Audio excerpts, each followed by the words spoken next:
So a couple days ago, I saw Doctor Strange in the Multiverse of Madness, the latest entry in the Marvel Cinematic Multiverse, I guess we should call it now. First off, if you hear like some extraneous noise, I have a couple fans going, so it's 100 degrees outside, and the air conditioning's a piece of shit. So yeah, that's why there's probably some background noise. If you don't hear it, then fine, but if you do, that's why you probably hear a in the background. So yeah, I also saw this 2 days ago, but I've been super busy trying to finish everything up for the semester, so I haven't really been on top of my game when it comes to videos. So I'm planning on having 2 today. It might not happen, but I'm planning to have this, and I have a rant planned, and then I have a review tomorrow, most likely. But yeah, so this is, of course, like I said, the latest entry in the Marvel Cinematic Universe, or Multiverse. And this is, of course, the sequel to 2016's Doctor Strange, which I am still a huge fan of. I love pretty much almost every movie in the Marvel Cinematic Universe. There are some I'm not too fond of, and there's only one I don't like, and that's Spider-Man Far From Home. So I still really enjoy the movie Doctor Strange. It has the visuals are, of course, the highlight, like they are for everybody. And this, of course, has a new director. Scott Derrickson, who directed the first movie, stays on as an executive producer, but he handed the reins over to Sam Raimi, who, of course, directed the Evil Dead movies and the original Spider-Man trilogy, which, if you know me, you know I don't really like his Spider-Man trilogy, but that was more due to the writing than it was Raimi himself.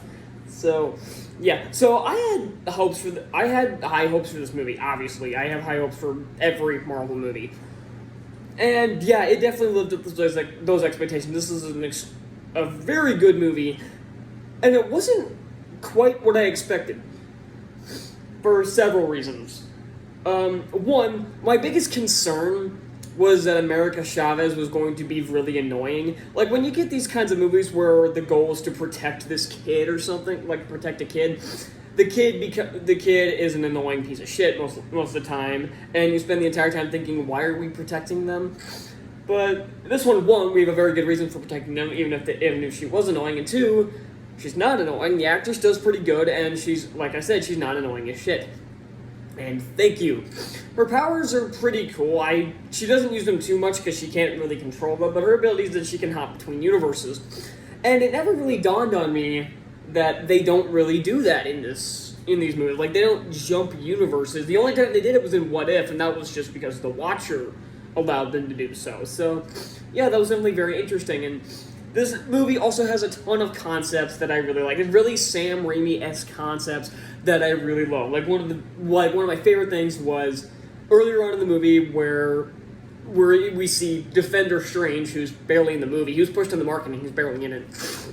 Like, the opening is him and America running from the big octopus thing, and it's all in Doctor Strange's dream, but it wasn't actually a dream.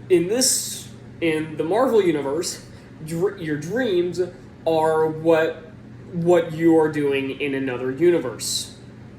I love stuff like that. That is such a creative concept, and it doesn't really feel forced. Like, other movies have tried to do stuff like this, but it's always felt forced, like, really, we're going with that? But this, it really works, and they don't dwell too much on it. Like, they don't need a detailed explanation of how this works, it's just how it does. And it also makes it more interesting about the fact that America is literally one of a kind. There aren't alternate versions of her, because she's looked and she hasn't found any, for one, and two, she doesn't dream. That's a very interesting concept. The action is, of course, stellar. I love all the different uses of magic. I like how brutal and violent this movie got at times. Like, I was expecting it to be darker than other movies, because we do have a horror director at the helm, so and they were building up as kind of a horror-esque movie. They did the same thing for New Mutants, and that was a bust, and if you know me, I'm not a big horror movie fan anyway, but I was interested, but I thought it was just going to be a bit more violent than the other ones, like maybe a bit more violent than Avengers Endgame. No, this one got pretty dark at times. I am sure, like, there are deaths that are quite violent to watch. There were even times where I remember watching it, and this character, like, went out in a certain way, I'm like, oh. Like, I was actually, like that, because it's like, I'm not one of those people that's squeamish, at least when it comes to, like, in movies, because I can watch the Deadpool movies just fine.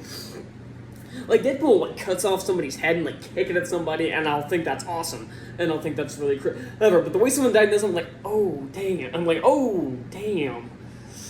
That's, yeah, that was, yeah, it was not quite what I expected. And also, I couldn't figure out who the villain was supposed to be. Now, I was building up that Scarlet Witch was kind of was more or less an antagonist.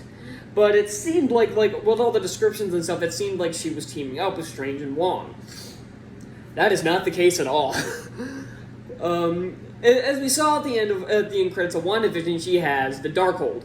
It wasn't explained how she got it, but I'm assuming she just went looking for it and eventually found it. So she has that, and that is, of course, corrupting her. So, because, of course, she's desperate to find her kids that she created at Westview in WandaVision, Billy and Tommy, which is still some of the most generic names I've ever heard. I know it was their name in the comics, but really, a little creative freedom would have been totally justified. Like, maybe name them Bill and Thomas, I don't know, something more creative than Billy and Tommy, come on. And the weird thing about this is that she has her kids in every other universe except for this one. They don't say whether or not Vision is in any of them, because we never see him, which I think is really odd. But this is the only universe where she doesn't have them. And, okay, I get what she's going... And the Darkhold is, of course, corrupting her, making everything worse. So that would explain, like, it's not character assassination. This seems like a very natural progression from WandaVision, especially with this frickin' powerful book that'll corrupt anybody who reads it. And I had another point. God damn. Whatever. So, it'll probably come to me. Wong is in this movie, of course, and he's Wong. He's always around, he's funny, so he's not in the movie a ton, and I don't need a ton of Wong, but as cool as the character is, I don't need him around 24/7. Like, that's too much of a comedy sidekick is never a good thing, but Wong is legitimately badass, and he's really cool. He's like I've said in No Way Home, he's the Sorcerer Supreme instead of Doctor Strange.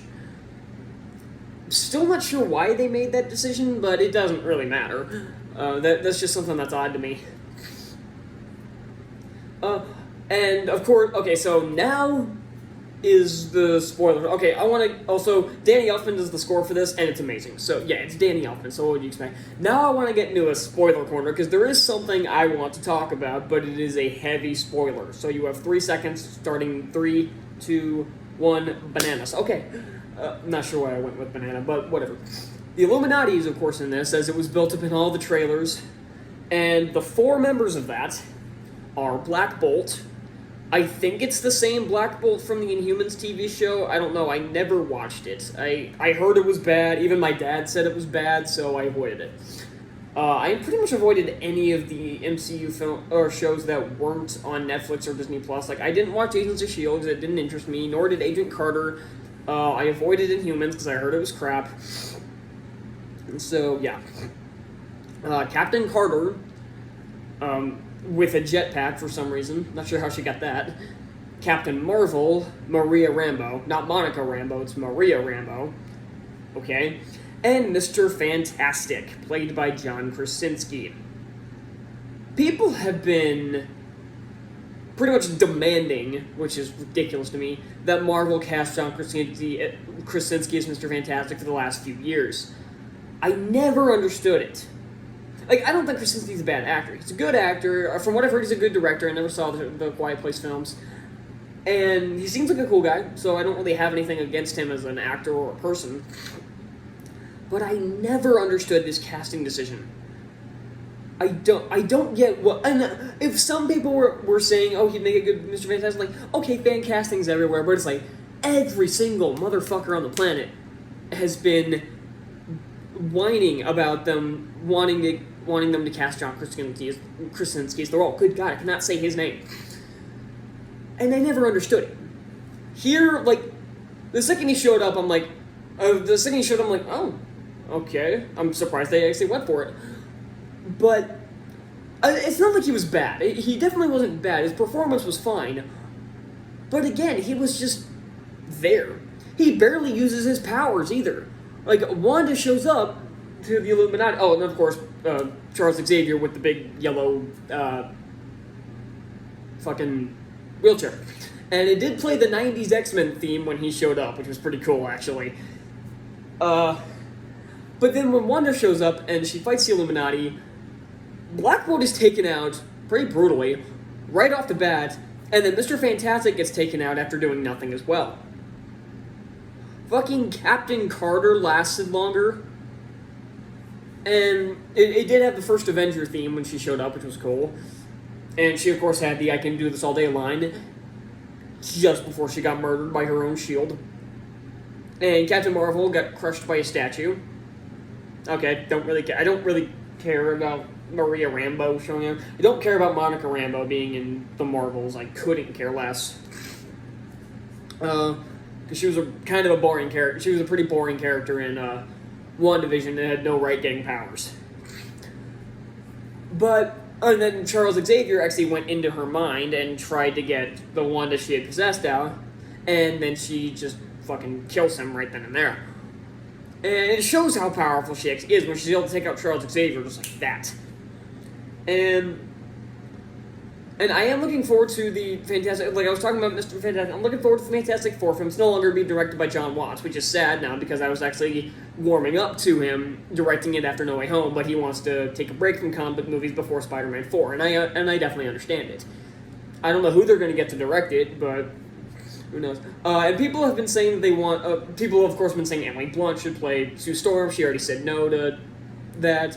A lot of people want Zac Efron as Johnny Storm, and that one I'm all for. I like Zac Efron, he's a good actor. I'm looking forward to Firestarter next Friday. So, yeah, so if he gets cast as Johnny Storm, and he said he'd be willing to join the MCU, so bring Efron in, Marvel. The final fight was really interesting. Like, they did the zombie Doctor Strange. I didn't know how that would... Like, he hadn't shown up yet, and I was wondering, like, how are they going to do this? But he uses the corpse of Defender Strange, and that was definitely interesting. That was a really interesting concept, and the final fight was pretty cool, and I like how Wanda is basically defeated by herself, kind of, like, not really in a fight, but she, of course, realizes what she's doing is wrong, because she's trying to take over a different universe so she can be with her kids. Not really take over, but go to a different universe. They call it dream walking in this, I think. I think that's what it's called. I don't know. If I saw this 2 days ago, if I had reviewed this right afterwards, my memory would be a lot more refreshed than it is right now, so I'm having trouble kind of remembering tiny aspects or words that were said a couple times.